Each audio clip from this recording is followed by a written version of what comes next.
Hi, everybody. Welcome into Tech Tuesday here on INE Live. I'm your host, Catherine Brown.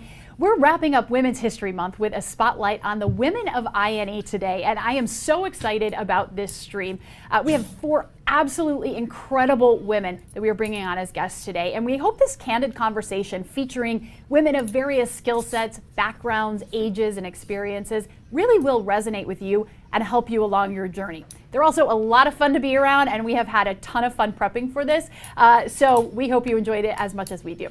Before we get started, as we do each time we stream here on INE Live, I want to let you know we are, of course, streaming live across social media platforms right now, including LinkedIn, Facebook, YouTube, Twitter, and Twitch.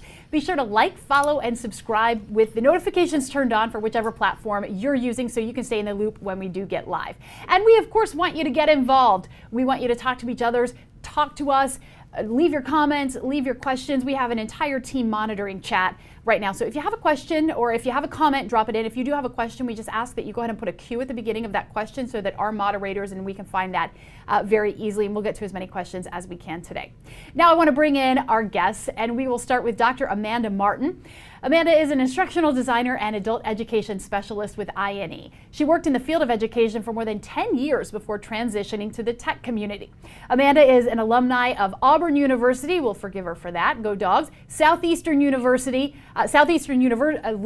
University, and Kennesaw State University. Amanda, so glad to have you here with us today. Hi, Catherine. Thank you so much for having me. So excited to be here to talk about this today. Awesome. Our next guest, Brittany Barker, is a content specialist with INE. She is experienced in the defense industry, creative writing, and technical documentation. Brittany earned her bachelor's degree from Elon University and is currently pursuing a master's degree in technical communication and management at Mercer University. Britt, welcome to the show. Thank you so much. I'm so glad to be here, and I can't wait for the show to start. Awesome. All right, Candace Rowe, next up. She is head of people operations with INE. Candace has worked as a personnel consultant before transitioning to the HR field. She's an alumni of UNC Chapel Hill and George Mason. Candace, so glad to have you here today. Thank you guys so much for having me. I'm really excited to be here. Awesome. I love the map behind you. You look very worldly, Candace. Excited to hear all that you have to say today. Natasha Emanuel, next up, is a content portfolio product manager with INE. She has more than 15 years experience developing innovative technology solutions and customer experiences, and a long history of working with educational institutions as well, including Spelman College, the University of Maryland, Georgia State University, and others. Natasha has been on INE Live before. We're glad to have you back. Thanks for being here, Natasha. Thank you so much, Catherine. It's a pleasure to be here. Excited to be a part of the show and to get the show started and talk with all you ladies. Absolutely. All right, so we're going to jump in right off the bat. And what I'd like to do first is just kind of go round robin and have each of you give your definition of a woman in tech. What does that mean to you? What comes to mind when you think of that? Natasha, you were last in the introduction, so we'll just go backwards. We'll start with you right now. What does a woman in tech mean to you? Oh, man. So the first thing I can think of is, dynamic. So many of the women that I've met in tech have worn a number of hats, come from, a range of experiences and backgrounds, and they bring something very unique to help to elevate some of the things that we're seeing in technology today. And I think my mind just goes directly to like creating more of a sense of humanism when we think of like the hardcore, core, colder skills, I think, in technology. Okay, and one of the things that we were talking about, and I'll throw this out to the group as we continue, to kind of stay on this topic, but when we were rehearsing and prepping for this show, we were talking about what is a woman in tech, and do we consider ourselves women in tech, right? Because we have different job roles, but all of us work for a tech company, perhaps not in that traditional tech role that you might think of, doing the technical jobs, but are we considered women in tech? Candace, what do you think? Do you consider yourself a woman in tech? You're in HR for a tech company. I do. It has been a little bit of a challenge. I will say I am newer to INE. So when I first came on, I struggled with that as I am in HR. And I didn't feel like I had earned that title, I think is the right way to say it, because that is, to me, a woman in tech is something to look up to. Women in STEM fields is something that needs more representation there. So I was very excited to be considered a woman in tech. And as we did dive more into this topic, as we prepped, I was like, well, yeah, a woman in tech is any woman who works in the tech field and defines herself that way. And as I've worked with so many wonderful women here, I have gotten comfortable with that title. And I think we are all women in tech, and we should all see that as a positive light. I love taking ownership, how you're taking ownership of that role and molding it, to fit your definition of it and really leaning into it. Britt, you have a completely, kind of different role here at INE. You do a lot of the technical writing. We work together very closely in marketing and in content, but when you hear woman in tech, what does that mean to you? So to me, a woman in tech is really anyone that contributes to the progress of technology that we see today, anything that's really driving humanity forward, especially in the digital age. Growing up, I was always working very closely with my dad, and I learned how to work with like routers and computers, and I never really had that mindset that I wasn't a woman in tech or STEM. Despite my primary role now being in writing, I still consider myself to be a woman in tech, mostly because of my background, but also because I feel like my position here helps with planning and bringing awareness to the mass community about what technology is and how to use it. Do you feel, I'm curious, do you feel that same sense of almost reverence that Candace was talking about when it comes to defining a woman in tech? Absolutely. Being a woman in tech is very complicated, I think, because it is a very male-dominated field. You don't see female representation all the time or everywhere, and it's something to be proud of. It's something that you should take ownership in if you do consider yourself to be a woman in tech. But it's also important to note that a woman in tech isn't necessarily a technical practitioner. So I would say that I feel that reverence, but I also have that personal identification. What about you, Amanda? You're probably, of this group, probably the closest to maybe a traditional tech role. Do you consider yourself, is that true, I guess? And do you consider yourself a woman in tech? What does that kind of phrase mean to you? To me, a woman in tech is anyone that self-identifies as a woman who contributes to the tech community in some way. And yes, I do consider myself a woman in tech, which if you told myself that 10, 15 years ago, I probably would not believe you. But yes, I mean, anyone I feel like in this space who contributes, as Brittany had said, to the advancement of technology or the field itself, or that understanding, or enables other to continue that advancement, to me is a woman in tech. The goal of any community is to further that field, right? To further the understanding, the knowledge, the skills, the resources. And you need a broad range of people with a multitude of skills to do that. So while we're used to hearing tech, women in tech being the hard skilled practitioners, which I wish I was on. They're super cool. Like the coders and the hackers and the cloud gurus and the networking amazing ladies. It's a little bit bigger than that now. And I think that's a really cool advancement. And it's about time that it was acknowledged that it takes a village, they say to raise a family, but it takes a whole community, even sometimes a whole mini world to create a field and advance it. And that's what we're doing here today as women in tech. I love that. That's the perfect phrasing. It takes a village, takes a community. And I think all of us are living that out in a day-to-day. All right, I wanted to do something fun. We talked about this as we were prepping, but we're going to do a bit of a lightning round. And I'm just going to throw a word out there, and I want you to just, let's see, I'll call your names out, right? And you just tell me the first word that comes to your mind when I say this. And we'll do a few different words. And just kind of maybe use this as a bit of a conversation starter, and I would encourage people who are watching, please comment in with your thoughts as well. We'd love to look at those and to share those as well. So as we're kind of running through this, we want this conversation to be candid and lead where it goes organically. So again, I'm just going to throw a word out there. You just tell me the first word that comes to your mind when I say this. Amanda, IT professional. This is so hard. IT professional. You told me you looked up words before we. Diverse. I did. I was not expecting that. I'd say diverse. Diverse. Okay. What about you, Candace? My immediate thought is our wonderful IT professional, Jamie. But I immediately, I think I go back to that, very technical field. IT professionals. Tasha, what do you have? Immediately, my mind goes to somebody who has their hands on a computer, like fixing things Okay. and making, creating solutions. What about you, Britt? Collaborative. Collaborative. Love it. All right, Britt, we're going to start with you again, put you on the spot double. Computer specialist. Oh, gosh. I think that's more of where I have Natasha's feeling of like someone with their hands on a computer. All right, Natasha? I think of engineering. All right. Candace? I'm going cyber. Okay, cool. Computer specialist. Amanda, what do you think? Eyeballs hurting. Looking at a screen all day. I love it. Cyber Lola weighing in on the comments, by the way, saying nerd. I'm pretty sure she's kidding. We love it. We love it.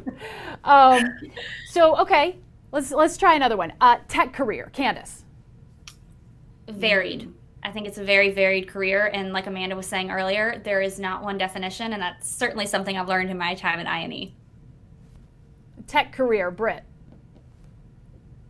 Well-rounded. You need so many different skills to have a career in technology, be it with the actual hardware, the software, or even those soft skills like being able to communicate. So well-rounded. What about you, Natasha? Tech career. I think of evolving. Every day things are changing and expanding, and now we have to challenge ourselves and learn new skills. And it's interesting to see how the more things change, I think it creates more of an opportunity for people to kind of step up and be more innovative and to have greater opportunities that they had in the past. Love it. Love it. Tech career. Amanda, what do you think? Well, Natasha stole my word, but I'll also go with I'll go with agile because I'm learning the more I'm in the tech community, there's different paths to success, and a lot of times you're interwoven between areas and content overlaps. So just that agileness and being able to pivot and evolve as we continue to do that in an agile manner. These are such great answers, by the way. And can I just say I'm so honored to be in this stream with you four. You all are amazing, and just what you bring to this industry and certainly to this company is very special. All right, we're going to do a couple more real quick. I feel like I should have Vanna White up here going like female professional and like turning them. But Candace, female professional. What do you think? First word that comes to mind. First word is hard. I think it's hard to be a female professional, and I think it's a big challenge, but obviously lots of wonderful women, especially those that I work with, do it very well. Female professional. Brittany. My immediate word was empathetic, and that primarily comes from, I think, that institutionalized understanding of what it means to be a woman. But I think that carries over well into the professional realm. What about you, Natasha? Female professional. I think of polished. A lot of times I think the immediate expectation is that you have to be perfectly polished and always well put together, regardless of what's going on in your world. So it's hard not to think of that first. I like it. I like it. What about you, Amanda? Multitasker. A woman professional has a lot of hats that they wear in a day. Part of that's due to societal norms, part of it's due to industry demand, part of it's due to home life. So wearing lots of hats, you have to be a good multitasker to be a professional, and a good one at that. Love it. All right, last one. And I threw this on here kind of as a last ad, but I am curious, what you think of when I say this. Amanda, we'll start with you. CEO. Empower. I don't even know if that's a real word, but we're going to go with empower. I think it's responsibility of a CEO to empower their teams, and that is one word I don't associate with anything other than results driven.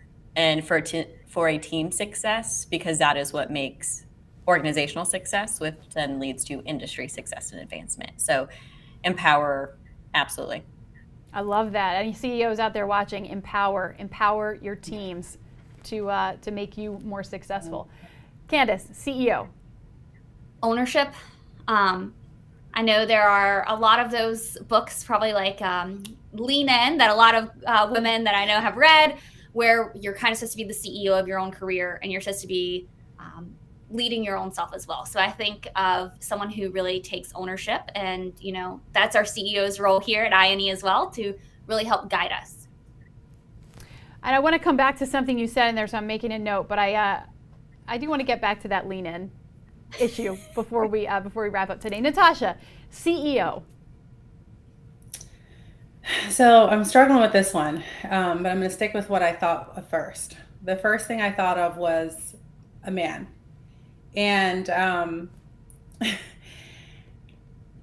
I guess I'm sitting with it because I made a promise to myself that I always want to be honest, and I always want to be genuine. And I think perhaps it has something to do with maybe the topic of this conversation and this month, but the contrast of it, I think, just brought it straight to my mind. We went from talking about women, and the first thing that comes to my mind when I hear CEO is a man, and I wish that it were a little different. I think that's very fair. I think probably a lot of people, not only women, but people in general, you hear CEO and you maybe conjure up this image of a person in a business suit, most likely a man in a corner office with a fabulous view, right? So I just to say, I think you're on point there, Natasha. I don't think that's an unfair assessment. Brittany, what do you think? CEO. The first thing that came to my mind was the word leader. And I think that there is a very distinct difference between a leader and a boss. And there's always those cute little pictures on LinkedIn that you see where a leader will provide or empower, as Amanda mentioned, their team to progress within the industry, whereas a boss will just kind of take what they can get from their team for themselves. So I think that that's what I think of when I think of CEO. And I think that in many cases, unfortunately, that's an ideal, but I think that there are also plenty of cases where they are actual leaders that are empowering their teams. I think that's a great distinction. Looking through the comments, Bob wrote efficient, effective, and confident as well. And I think that leads wonderfully into our next point, which is, I want to touch on imposter syndrome. And there is a lot of emphasis put on being confident in the workplace, right? And there's many things that, many reasons why you should be confident. And there's a whole mantra, if you're not confident, like fake it till you make it, right? But with that, I think a lot of, and this is not specific to women, there are various studies out there that say women experience imposter syndrome more, men experience it more, they experience it the same. So it's not unique to being a woman, but what is, it's unique in the way perhaps that women deal with it. But I throw this out to all of you, have you experienced this imposter syndrome? Being this feeling that maybe you're not good enough, maybe you don't know what you're talking about, and how do you kind of battle through that? Amanda, we'll start with you because you've never once struck me as a person who's anything less than 1,000% confident. So let's hear it. Oh, well, that makes me happy. But at the same time, I talked to Bert about this the other day. I'm coming on this show today as not an instructional designer, but as Amanda. And so today I'm going to answer that as Amanda. And as Amanda, 100% have felt imposter syndrome in multiple settings. I think it's always challenging for me specifically, and I know it's out there as women, to boast or to celebrate our accomplishments. And so without those milestone celebrations and saying, yes, I did something phenomenal, I feel like that only makes my imposter syndrome worse. Additionally, I think there's, especially in this community, there's always something to learn, right? Everything is always changing. So it's hard to feel like you are an expert all the time when your environment is continually changing. So there's always waiting for the other shoe to drop, or that platform is going to update next month. How does that impact my work? But ways that I've tried to overcome it is just to have some grace and to take a couple moments each day. I usually try to do this in the morning of saying, if I had to do one thing this week, what is it? And identify that on my Mondays. And if I was able to do, of all the things, just that one thing on Friday, I take that moment to say, congratulations, you did something. Because usually that one thing has to do with my professional development, to help me not feel imposter syndrome, to be more knowledgeable, to grow in my own understanding of my job role. So that's just what I do. One thing a week. If I can just get this one thing to help my understanding, to increase the impact I can make within my team, then I'm combating my own imposter syndrome and revalidating that I know what I'm talking about. Just grace. Just have some grace.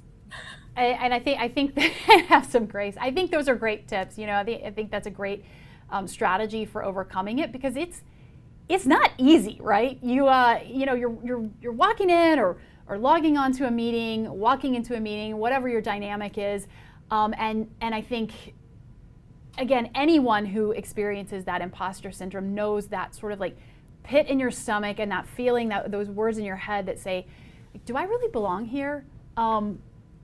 Am I good enough? Should I speak up in this meeting? Do I really know what I'm talking about? Throwing it out there to the group. Have you guys experienced that? Maybe I'd love to hear a story or an example of experiencing that imposter syndrome. So Well, I'm I not going can to name say names. I'm that. just going to throw it out there. Yeah. Yeah, I can say, I experienced that sometimes, I'll say more often than not, right? Because, I come from a background having a lot of experience in the application of what I do on a regular basis, whether it's, product management or in some cases, project management. But I work with some incredibly intelligent people and subject matter experts from all different aspects of the technical field, or in instructional design or graphic design or human resources or marketing, and they have a wealth of knowledge. So being able to keep up with some of those conversations and have a good understanding of how everything that they're doing and all the things that they're talking to me about impacts the products that we deliver to our customers, and being able to translate that in a way that makes sense to the people that are actually a part of building those solutions and those products and services, and also being able to communicate that back to our stakeholders and the people that we serve every single day that we show up here. So it's just so, I'll say it's a challenge day to day. Amanda brought up professional development, and I think that's something that every single one of us is challenged with on a regular basis. Being able to just keep up with what's happening in our own cultures, at work, and in the industry, with our communities. And we live in a world now where more and more people have a voice. And you don't have to have a position to have a voice when it comes to technology. We have social media, you have all different types of platforms where people are able to kind of share their comments, even this platform, right? Being able to engage with anyone and have anything thrown at you at any given moment, and feel confident enough to be able to respond to that in an intelligent way, that is challenging to anyone. And I challenge each and every one of you. If you don't feel challenged in that way, then please tell me what your secret is. I would love to know. I think first of all, thank you for sharing that, Natasha, and thank you all for being, sharing your vulnerabilities, because it's difficult enough, right, that we're sitting here, we all work together, and I'm sitting here asking you, to share examples of when you felt you're most vulnerable in a professional setting. But not only that, but we're also opening it up, to a broader audience. And so that alone, having the courage to be vulnerable and be candid in these situations, it speaks to your strength, to all of your strength, and the confidence that I think you all have deep down inside. And I feel lucky because I'm the one who gets to ask the questions and I'm not having to answer them today. So, I'm happy about that. But Candace, Britt, any thoughts on your side about imposter syndrome? I mean, the goal here is not to spotlight our vulnerabilities, right? But to acknowledge that no matter who you are or what you do, or how you seem in that meeting room, we all have it to some degree. Yeah, absolutely. And I think that one of my experiences very early on in my professional career, I had done the research, I had put together the presentation, but I was the youngest person in the room and I was the only female in the room. And the night before that meeting, I was stressed. I didn't think I knew what I was talking about. I didn't think I was prepared. Um, but I was. I had put weeks of effort into this presentation, and I the one thing I was told was like, no one else has done the research. No one else knows what this meeting is even about, really. You're the expert here. It doesn't matter how old you are or what your gender is. It doesn't matter that you just came out of college and these other people have decades of experience. If you've put in the work and the effort, then you're qualified to be there. But I think, Catherine, what strikes me the most is the confidence that you mentioned. There's this concept of confidence culture, and that to overcome issues, you can just be confident and it'll be fine. But I think it's important to note that it's okay to not be confident as long as you can take it in stride and build yourself up and not let it stop you. Because I think that's one of the things where you can really grow as an individual, is to face those challenges. I love so much what you just said there, in terms of giving yourself permission to not be confident, right?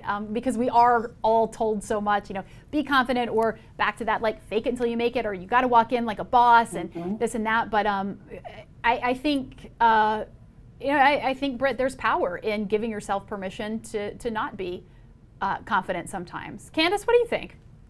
I think that's 100% right. And I really resonate with what you said, Britt. I was actually talking to one of the other lovely ladies of INE who's not on this call this morning.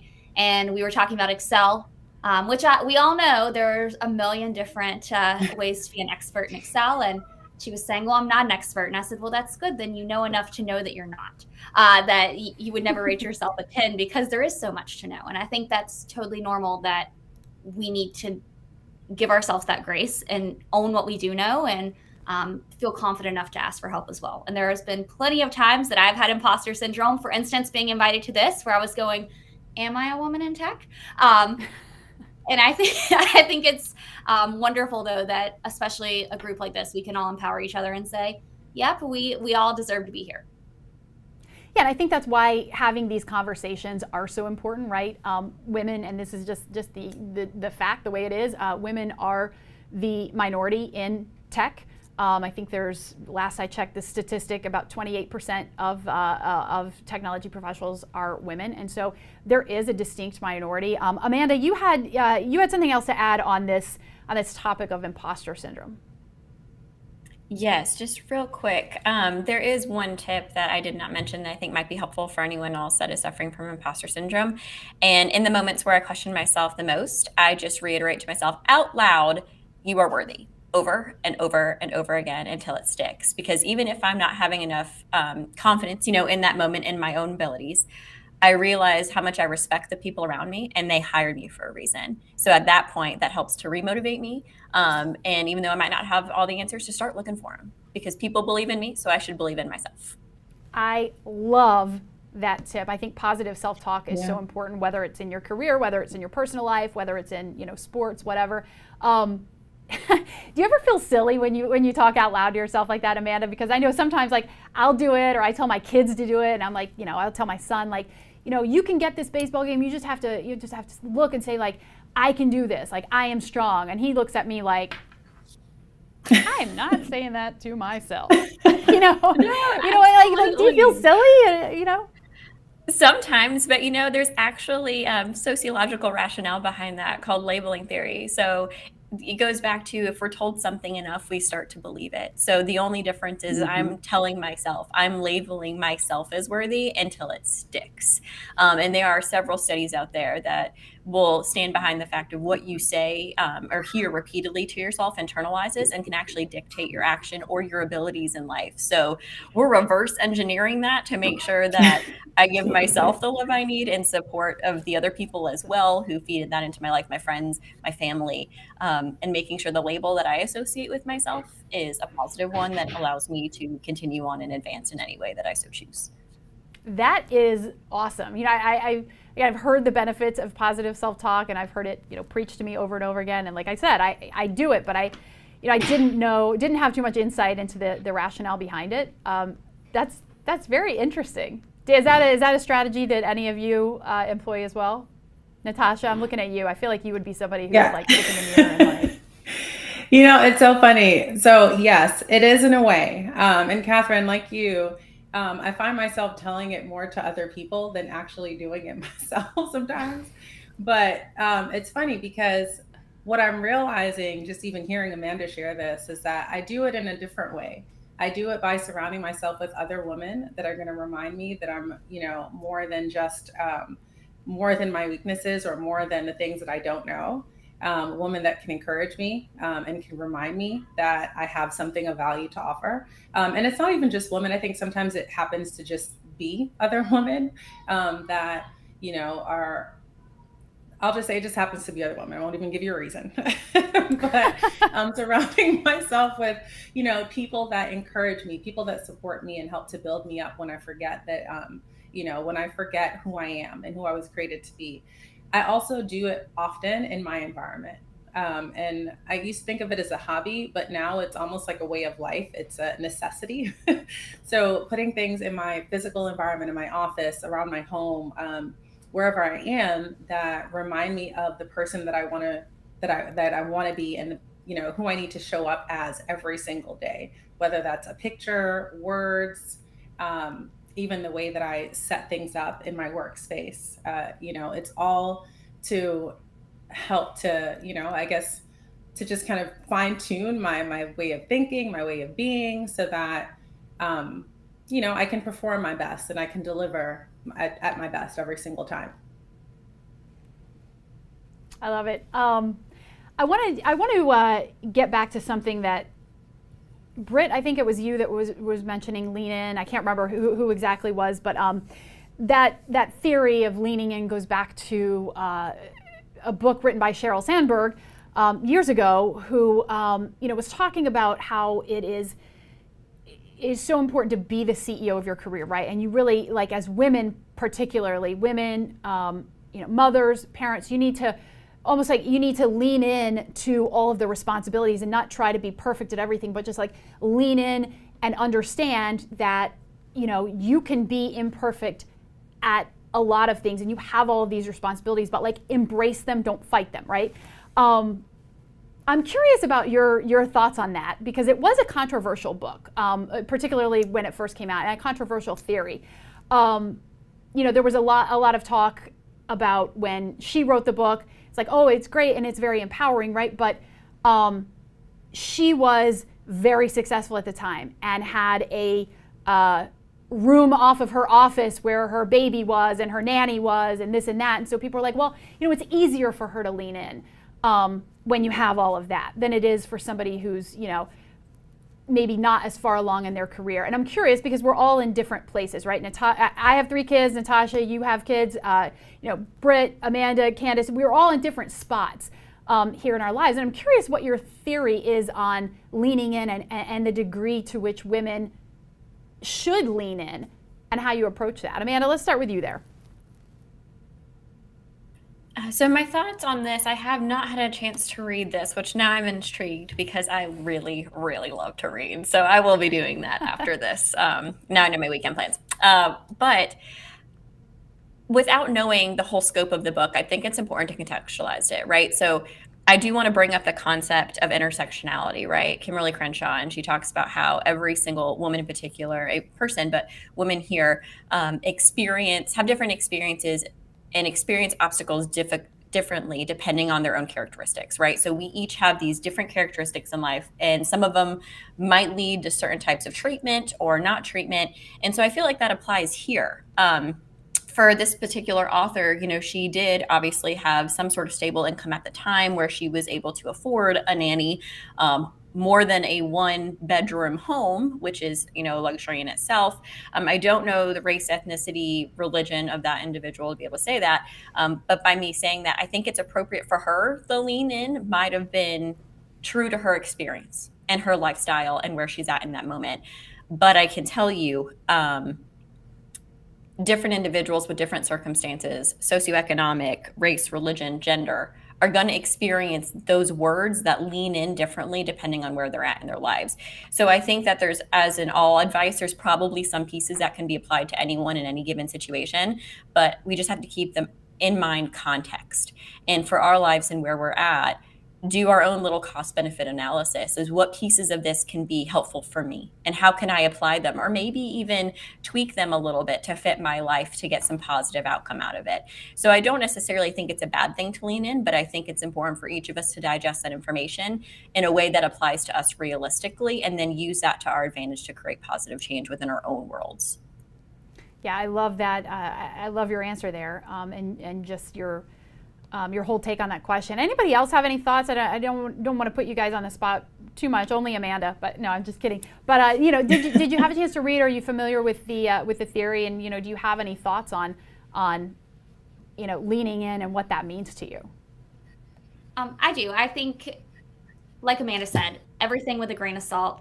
Everything is going to have some really great parts, and everything's going to have some parts that aren't applicable to you and where you are. What really resonated with me with that experience and reading that book is really just pull that seat up at the table. I know we were talking about this previously where there were a few of us. I know in my first business meeting at my first job out of college, I immediately didn't sit at the table. I sat in the corner and just tried to, blend in with the wall. So I think it's one of those things where we also need to feel empowered to pull a seat up at the table, and we need to be able to kind of embrace that awkwardness and embrace that discomfort to get to where we want to be. I'm glad to hear you say that, and I love that just the symbolism of your background right now as you're saying that you used to try to blend into the wall, because there is no blending into that background right now. And I'm just going to tell myself you have grown and you feel confident and comfortable not blending into the wall, right? Because I love the symbolism there. Okay, we have about 20 more minutes, and so we had a ton of great questions coming in, so I want to get to those. So first one, let's see, this is from a LinkedIn user. Any tips for or from first generation women in tech? I think this is a great question. I'd love to hear all of your thoughts on this. Britt, let's start with you here. Any tips for or from, if you happen to be a first generation woman in tech? I think that the biggest thing there when you're a first gen woman in anything is to really be at ease with yourself, because there's going to be a ton of people that tell you you can't do that, you're too young, you're too naive, you don't know what you're doing, you're not prepared. And no matter where you are, you're going to encounter challenges. I think the biggest thing there is to have support, A, by yourself, but also B, having a support group like Amanda and Natasha were saying. They have women that give them that positive feedback and give them that background for themselves to help build themselves up. And I think that that's probably one of the most important things. As someone who has struggled with depression and anxiety, I know that a lot of the times I struggled a lot to be confident wherever I was, in my writing, in technology, in applying for jobs. I think that if I didn't have those people to support me and back me up, then I don't think I would have been the first woman in my family to pursue a master's. I don't think I would have been as successful in my current job. I think that it really took the village and the community to help get me where I am. No one ever does anything by themselves, and I think that's important to keep in mind, especially as a first gen. I think you're 100% right there, but I also want to give you a ton of credit, Britt, because yes, it does take a village, it does take all that respect, but it also takes internal drive, and you have done some incredible things. Look at you, you're in school, you're working a full-time job, you're pursuing your master's, you're first in your family to get a master's, and just allow me to give you a huge congratulations. That is awesome, and some fantastic accomplishments. Yes, a little round of applause, right? Yes. Yeah, absolutely. I love it. Anyone else want to weigh in? Tips for or from first gen women in tech? I do have two. I'll share just. Go ahead, Natasha. Okay, and we'll I'll come to share you, this Amanda. quickly. So, yeah, for me, it's definitely first generation, but I think there's something added to it. So I come from, my parents are from the West Indies, and I think there's a little bit different. There's a bit of a difference just culturally, right? That I've seen at least in American culture, and somewhere like I'll say my parents are from Trinidad, for example. So the things that they were exposed to and they had access to when they were growing up, it's very different. And I found myself having to almost like explain and justify things a lot as I was getting into tech, especially earlier on in my career, because the expectations that they had about what work looks like and how long it should take and what times you should do it and what you should wear, it was so different. And when I think the reason that matters so much is that no matter who you are, but I think just this generation, when we show up to work, we have enough to deal with. We have so many things that we're, trying to overcome or navigate or, whatever it might be. But then also when you go home at the end of the day and you still have to, explain to parents or other people in your community or environment that, I don't even want to say explain, but almost like justify what you're doing, just to say like, yes, this is work. It looks different than what you were used to, what our grandparents were used to, or anything like that. But just taking the time to, one, give yourself credit, like a couple of ladies shared, but not internalize all of the criticism or judgment that you may get, and just accept the fact that maybe the experiences are different, and I don't even know how to put this, but just you almost have to like protect yourself a bit, because you get criticism from so many different places. But just understanding that the things that your parents may have experienced may be different than yours. So you don't have to internalize that and carry that on your shoulders when you show up to work every day. And just, maybe finding more opportunities where you can create some understanding, invite them into your world so that they can see that things are a little bit different for you. And and I hope that I explained that well. But I think just the level of expectation when you think of, your parents, previous generations, and now, it just looks so different in the work world. And that's something I've had to deal with, especially, having parents that didn't work in this world, and didn't, have access to a lot of the things that we have access to these days. Thank you for sharing, Natasha. I think that's a wonderful point. And I think so many people can relate exactly to that. Amanda, you started to say something. You want to add? Yeah, absolutely. I'd say for a first generation woman in tech, there's a couple rules that I try to follow. The first is find yourself a mentor. Find yourself someone that has been in this position before or is where you want to go. So that's the first thing. Surround yourself with people who can pour into you, right? The second tip that I would have for you also is to be a sponge. You are not expected to have all the answers day one. This is a new field for you. You don't have anyone around you that might know. So your only obligation is to be willing to learn and to be resourceful and try to find that information or to fill that gap. The third thing I'd have to say, and the final thing, is to pour into yourself. Make sure that your cup is full and you are taking time for yourself to replenish yourself so you can be the best version of yourself at work. And that's easier said than done, especially as a woman and especially within tech, because it is an ever-changing field. But to stay agile, to stay flexible, we have to make sure that we're taking care of ourselves so that we're getting up, we're not sitting at a computer screen for 20 hours a day, we're exercising, we're communicating with people outside of a screen, we're eating right, So make sure you take care of yourself too. And even though it can be a little bit intimidating coming into a new space, into a new field, acknowledging that's part of the process and that you matter. There's a support system if you can get a mentor, to help you along that journey, and just be responsible for learning and that continuation of learning, because that's all it is. Just continued learning and you'll be great. No doubts. And if you would like Amanda to call you and give you these tips on demand, you can just get a subscription at Gotcha. INE and we'll work something out there. No, that's great. That's great, Amanda. I wanted to get to this question, Candace. I think this is a great one for you. This is from Haruno Fago. Why do you think it's important for more women to join the tech industry? And I direct that to you because, in a position of HR,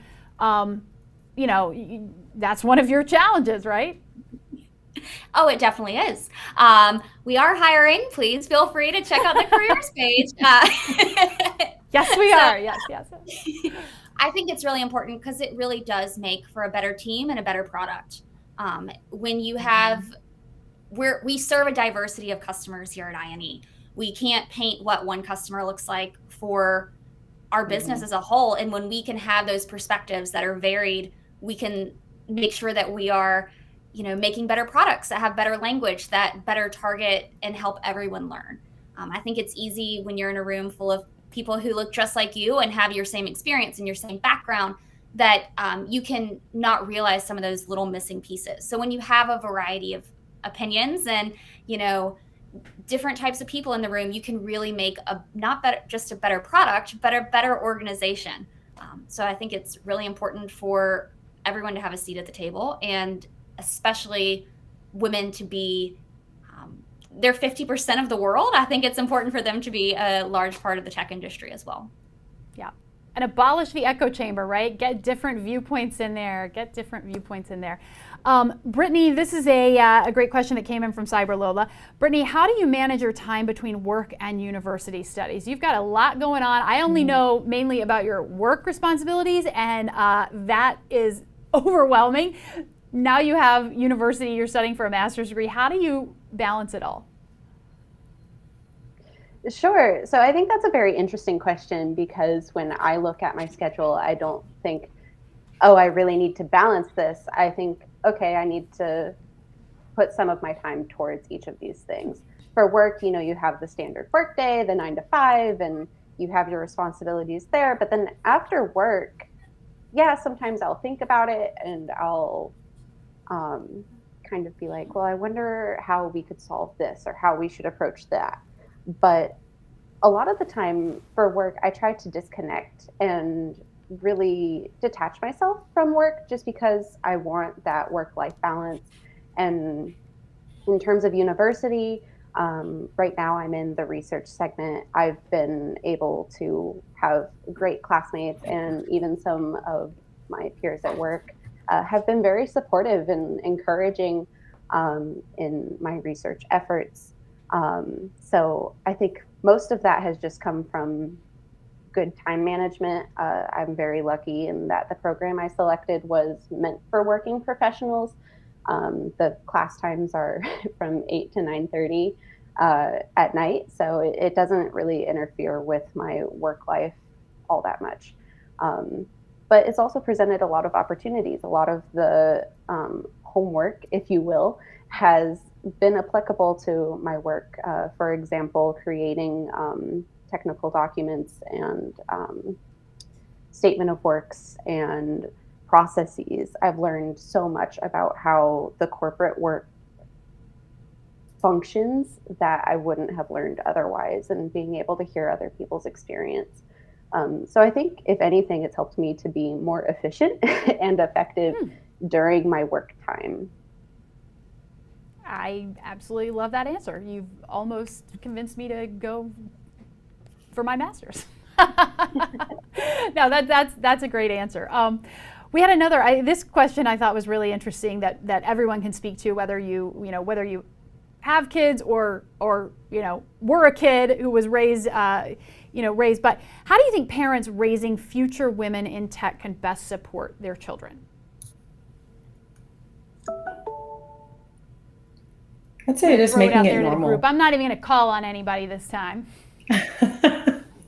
Just normalizing it, exposing your kids to those things. And, sometimes I go to the store and I see that it's split, right? You have these toys that are marketed towards girls and things that are marketed towards boys, and just, exposing them to everything and pulling everything else off the, aside, and just saying, go and explore, see what you're interested in, encouraging them, supporting them, exposing them to things that they wouldn't necessarily be exposed to at school. I'd say when I've worked and been exposed to more of the traditional school setting, and as an educator, I've dealt with some frustrations, I think, of just like the institution, right? So I take a personal responsibility with my child to make sure that I'm investing in his education and his training, not just at school, but at home. So creating an environment where he gets to explore things, and art and music are not just for little girls, and just like technology is not just for little boys, and science. So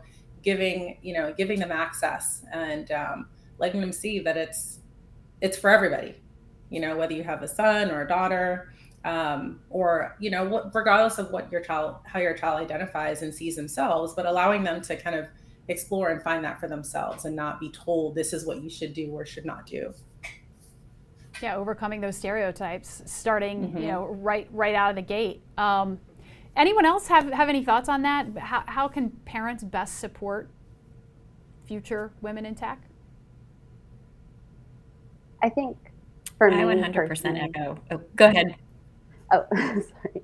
I think for me personally, it's that encouragement, especially when there is an expression of interest. My best subjects, ironically, were math and science, and I didn't end up going into that practitioner field, but it was something that I was encouraged to do and encouraged to research, and I wasn't necessarily bound to any stereotypes growing up. I had video games. I had my own laptop computer to play with and learn actively. I wasn't told like, oh, you need to play with the dolls, and of course, like, you'll receive them because that's just the stereotype. But to say like, oh, you have this and therefore you need to play with it, or you need to go into this direction of art and doing hair or makeup, is not necessarily going to benefit any individual unless that's something that they're interested in. So I think really honing in and listening to what the young female wants to learn about and what they're interested in is the best approach. I love that encouragement and just acceptance of who the child is, right? And enabling them to become the best version of themselves. Amanda, you started to say something as well.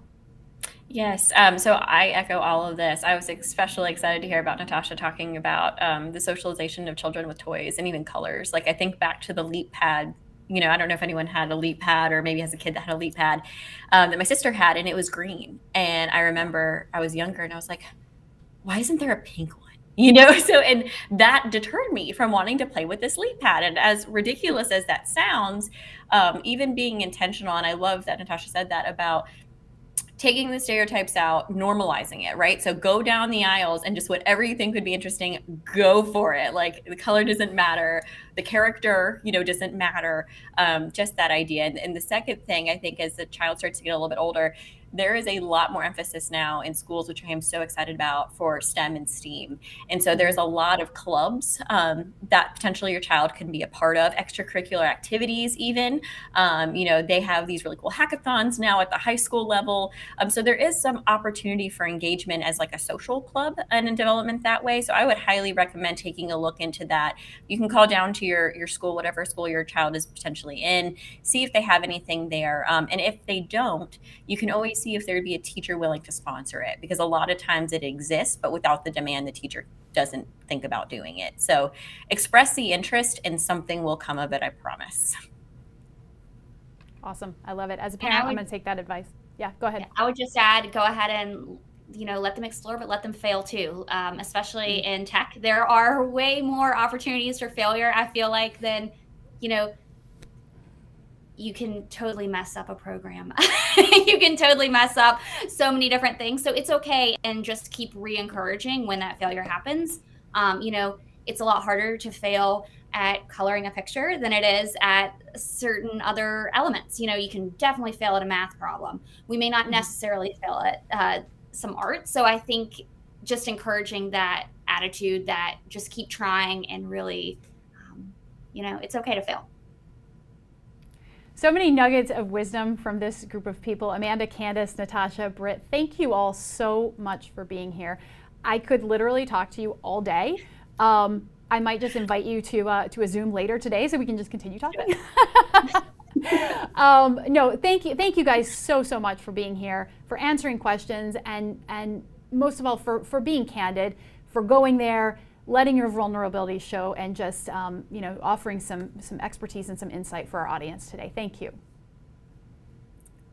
Awesome. Thanks, Catherine. Yeah, Thank you so much for having me. absolutely, you're welcome. Thank you so much. You guys will be back for sure. Thank you. All right, that is going to wrap up today's stream. Thank you for watching. If you missed it live, you can look for the replay across our social media channels as well as on the INE website. We will be live again in just 2 days. Count them up, 2 days, this Thursday, March 31st for the INE boardroom. And this month, we have a good one. We're featuring a one-on-one interview with our CEO, Richard McLean. We'll be talking about highlights from the first quarter, talk about some exciting changes ahead. We'll show off our brand new lab platform and have some hands-on demonstrations for you. And Richard will also be taking your questions. So get them ready, get them prepared, and come on and join us. Be sure to like and subscribe on the social media platform you're using so you can stay in the loop for details on our next stream and get those notifications when we do go live. Thanks again for joining us today. We'll see you next time. Until then, have a great week.